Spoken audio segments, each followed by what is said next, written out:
Well, hello, hello. This is Tammy Johnson coming forth today at Cindy Dennis Ministries, where we have an overarching theme this month of Missions Month. On Thursday, we highlight those in the community who are doing that mission work in different ways.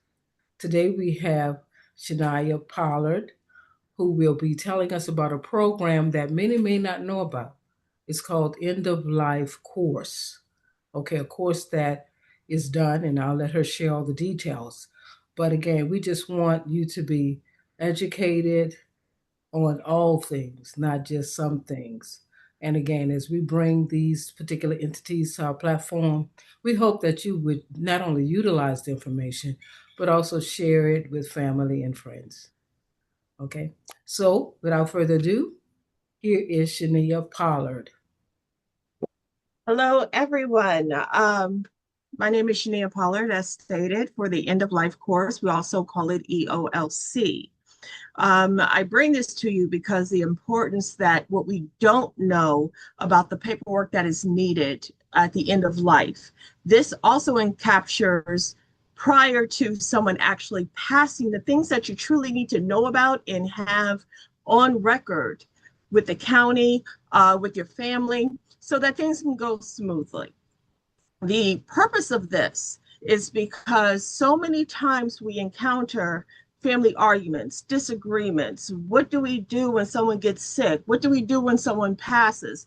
We want to eliminate the confusion, not so much eliminate it, but at least minimize the confusion that can come along with that.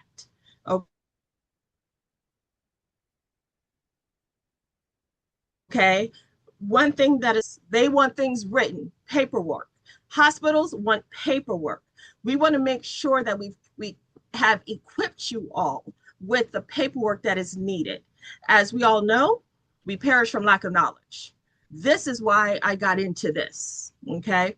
To give you a little bit of background, this is a ministry of mine that I ran away from for many years because who wants to talk about sickness and death?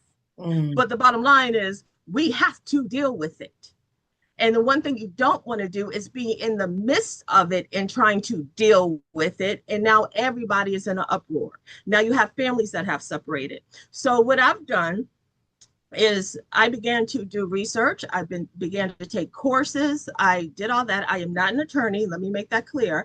But I began to do the necessary research to bring in the paperwork and said, let me put this out. This is something that actually God had put on my heart to do, especially for people who are of older ages, because they're the ones who's kind of left out. So it was important for me to say, let's lay it out plain and simple. We don't want attorneys coming in and they give you all this legal jargon and then they push you to sign a paper. We don't want to do that. We want to understand what we're doing and why we're doing it and the importance of it. So one thing I like to tell my clients is if you can spend 2 hours to watch a movie, you can spend an hour and a half to change the trajectory of your family dynamics when something happens to you. And that's for all of us, regardless of age. Okay, so why not have the paperwork in place? So what I often do is I first start off with advanced medical, which is a type of power of attorney that deals with what happens when you get sick. I like to use the example of we all have situations where we may get sick. Does the ambulance know who to call? Does the hospital know who to call if you're by yourself? What if this is a situation, unfortunately, that you and your spouse or somebody may be in an accident together? Who do they call? What do? Do they know your medication? Do they know anything about you? So now we're going up against one, what's your name? Now they're digging through your wallet. Then they're trying to find your contact. They don't know what medications you might be on. So they may give you something that affects you adversely. Now we're in a deeper situation. So if you have that filled out on file, which is free with the states, all they have to do is pull your name up. They see everything right there. That's wonderful to me because I know my children or my parents won't have to sit back and say, well, why didn't somebody call me? They call the needed person. and that person put it out as I've instructed. What I pretty much do is give you a voice when you don't have a voice, and it's all documented where nobody can deny. It also takes the pressure off of loved ones, because as you are laying in your hospital bed, the wolves come. I know my loved one, they wanted this, and that. But you're the spouse, you're the child, you know what I mean? You don't want that. You want to sit back and say, I know what they wanted because it was written. And that's what we want to go by, is what was written on those documents. If something happens where you are to pass away, it is written, it is your will. All I do is say, have everything documented properly. And I show you how to get there. So we do, again, advanced medicals. We do power of attorneys. We do the difference with the different wills. What's the difference between a will and a trust? How life insurance comes in and can actually financially save you all.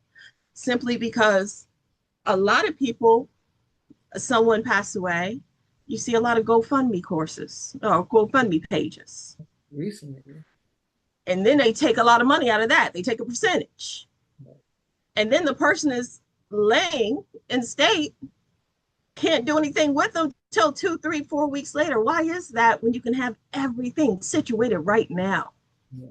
When I use the story of even my own experience, my grandmother, 1 year before she passed away, we went and we got all this stuff together.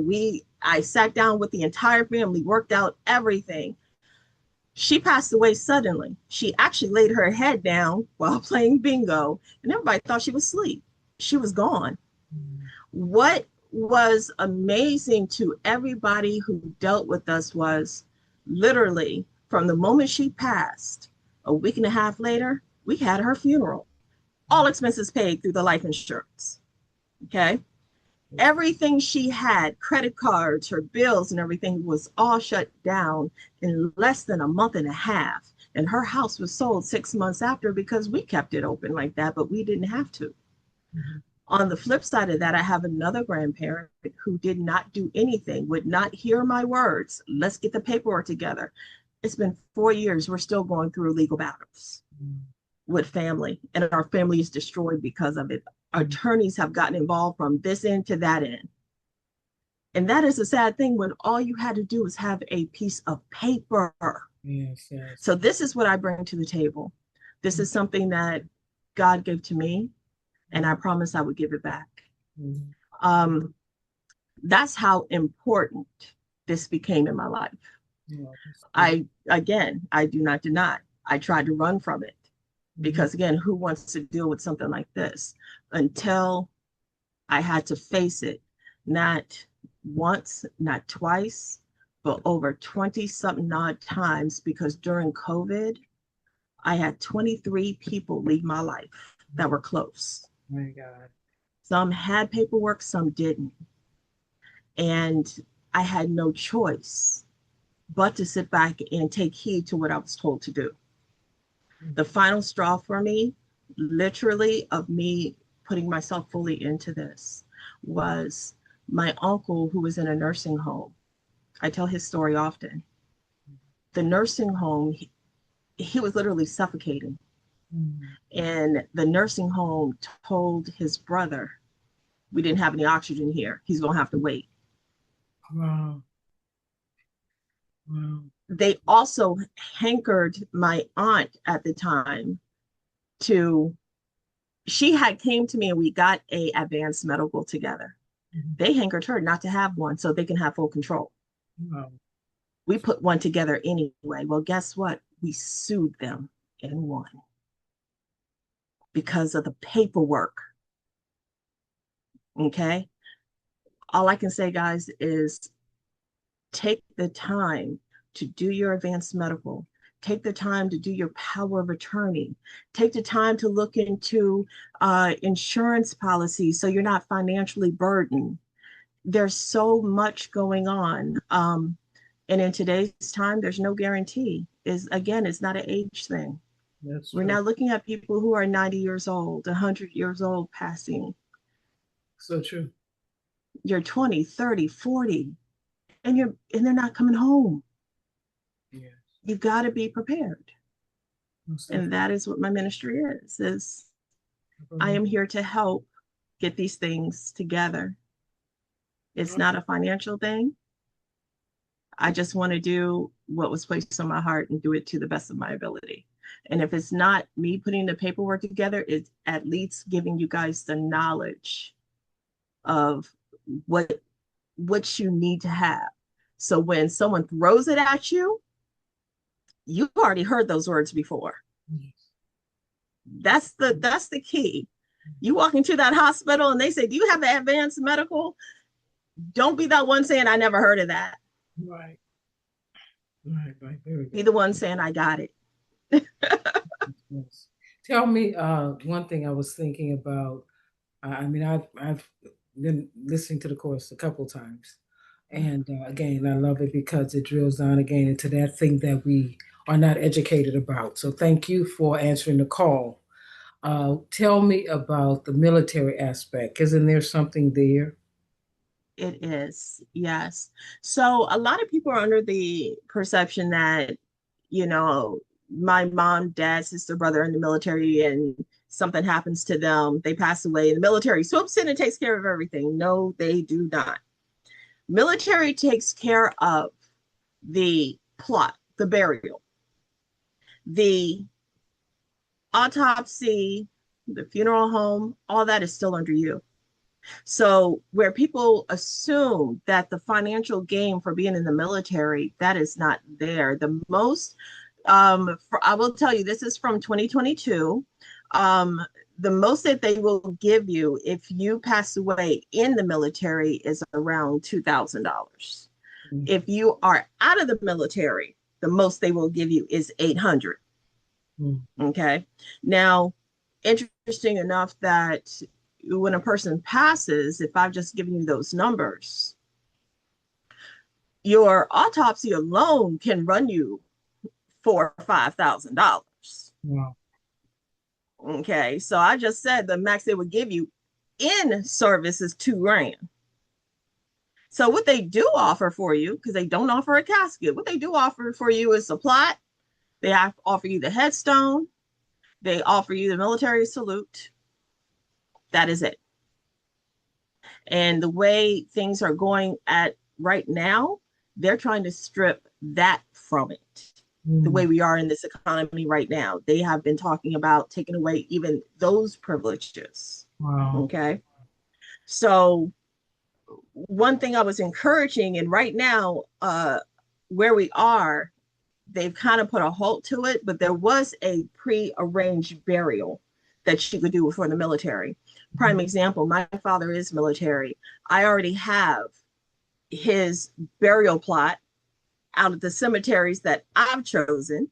Mhm. So if Quantico is not available, then he will go to Arlington. Mhm. But there is a space already reserved. Okay. Okay. Mhm. Um, so if any when it does happen for my father, I take his death certificate, I make a phone call, it has happened, I send them the information, they give me a date. This is where he's going to go, and this is the day it's going to happen, and it's going to happen within a week's time. When you don't have that, and again, I have experienced all of this, when you don't have that, and now you have to go through the military, you have to wait because they have to find his discharge papers online Mhm. to validate was he honorably discharged. Right. Right. Well, again, why do all that? Have it ready. Yes. You know, you're already in a grief state. Why Ye- add on more? Yes, absolutely. You don't need to do You that. know? Okay. So, oh wow, that's a lot. But again, it's so important. It's so Yes, important to talk about, to know about the information, the ministry that you have been tasked with. And I know, again, I've listened in several times and I understand it and the need for it. And some of those things, like you said, I've experienced as well. yes, Family. So I wanted to, again, bring you here to share in that way what you offer and how others can have that peace of mind as well. So provide us with your contact information, your course availability, that information. Please give that as well to us. Yes. So we have our courses every second Saturday of the month, beginning at 11 o'clock. It's called the End of Life Course, EOLC. It is held with myself and Bishop Kimberly Russell, who's awesome at what she does and how she gives the detailed input. Um, we have a flyer that's out that can be passed out, and I have given that to you so that you could display the flyer. Anybody and everybody is welcome. We encourage you to come on. We encourage even younger people to come on, because if we can get them started now, they will be so much safer, and the parents' minds are at ease on if something was to happen unexpected. Okay. And that Okay. program is a conference call, correct? It's a It call-in is, course. yeah, it is via Zoom. Okay. It is free of charge. We do not charge anything at all. Even if you choose to have me do the paperwork, which I am connected to a program that is used by attorneys within all 50 states. I also have access to attorneys through that program. So the documents that I actually do is the legit certified documents for all states. Okay. So it's very easy to complete. But yes, Zoom, 11 o'clock every second Saturday of each month, we will be on, and we'll go through in detail each step of what you need to do to make sure your paperwork is together. Mhm. And I will be very honest with everybody. Um, to do all this paperwork, it's not hours on end. Mm. I was able to do someone's paperwork literally in a 1 hour sitting at my desk at work. My coworker turned around and said, "Would you do it?" I whipped it out for him just like that. Wow. He had it notarized, Wow. and I'm a notary, notarized it. My other coworker notarized it. He sent it off to his sisters. Wow. Done. Okay. Okay. 1 hour. Okay. Wow. Wow. That's great. Well, Shania Pollard, we are so happy for you to come to the platform to share this information. You're Of welcome. course, it's very important. And we wanted the community to know that there is someone in the community that they can reach out to and get the clarity and order, papers in order for that end of life situation. And it can be Yes. done in peace. So thank you for Yes. taking time out of your busy schedule. And I'm sure I will see you on Zoom myself, yeah, definitely in the community streets as we have met before. So blessings to your day. Make sure that you continue to keep your peace and keep doing what God has sent you to do. Thank Okay. you. Know that it is definitely appreciated. Well, thank you. Thank you. You have a wonderful day too. And you do the same. All right.